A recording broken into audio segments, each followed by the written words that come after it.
Hello, Mr. Cross here. Today we're going to look at propaganda and terror in preparation for your end of year exam. The inquiry question that we'll be answering here is what made it so hard to oppose Nazi rule. Hopefully today we'll take you through a mind map, show you how to do the mind map so that you can go away and do some practice for yourself.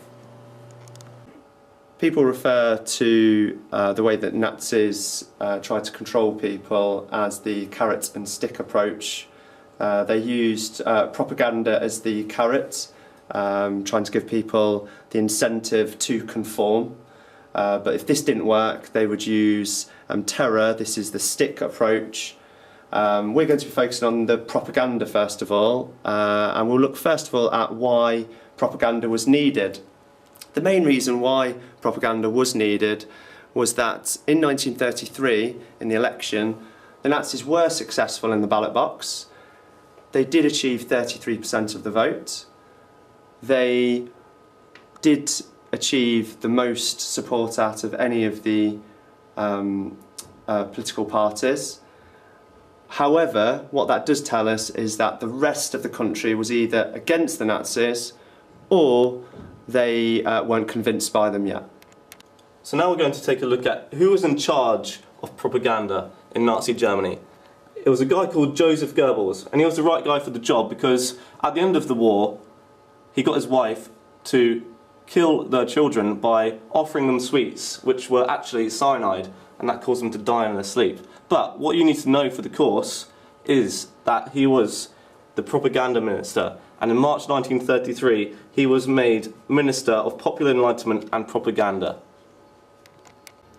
We're now going to look at some of the methods that Joseph Goebbels and the Nazis used to persuade the public that actually they were kind of alright guys. So we're going to focus now on newspapers, which was one of the main methods that they used.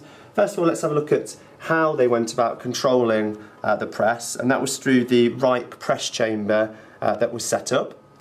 We can see how successful actually that the Nazis were in controlling newspapers by looking at this fact, and that is that by 1939 2/3 of all newspapers were directly owned by the Nazis. That meant that they could really control the content. One of the most famous of those was the Der Stürmer. We'll look now at what was actually in the content of those newspapers, including the Der Stürmer. And that is certainly anti-Semitic, because we know they were bloody racist. It was really sensationalist, so you know, like the Sun, the Mirror, that type of thing, including Der Stürmer, which was very sensationalist.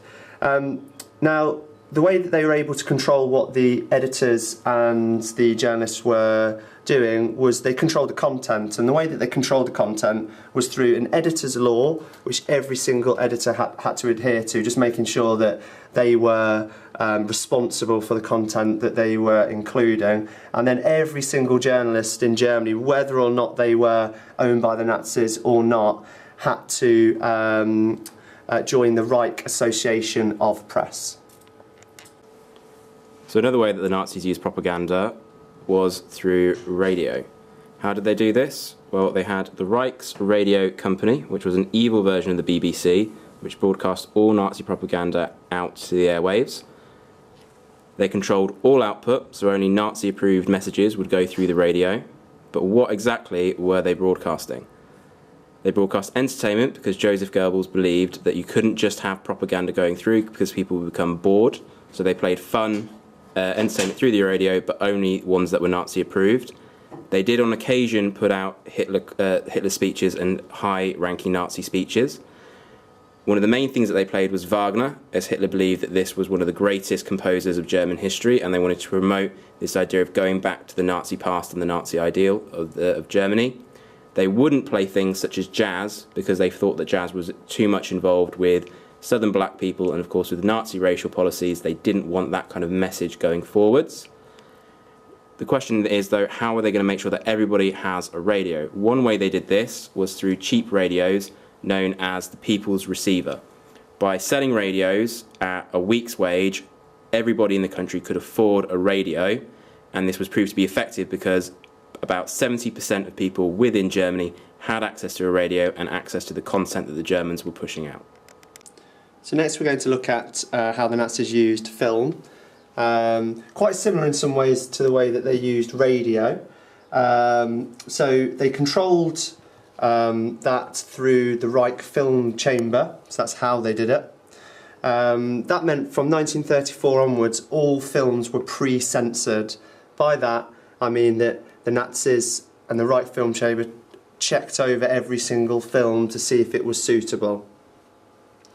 Now, in the same way that radio focused on entertainment, Joseph Goebbels knew that it was important to do this in film as well. So around about 10% of films were political. Most films, though, were mainly entertainment, but possibly with a Nazi message blended within, or certainly not with an anti-Nazi message in there at all. And now we'll talk about posters. Posters were a useful form for the Nazis to get out their message. One advantage is that they could be mass produced and they were always clear and simple. The messages that the Nazis would normally include in their posters include Hitler was godlike. For example, Hitler might be shown with the light shining upon him. It was also important to include jobs. Germany always promoted the fact that they would bring in more jobs. The Nazis always also promoted building a new Germany, a strong Germany. Posters were also anti-Semitic and anti-communist. Okay, next we're going to look at the Berlin Olympics. This was a really good opportunity for the Nazis to showcase everything that they thought was great about Nazi Germany. When did it happen? It happened in 1936.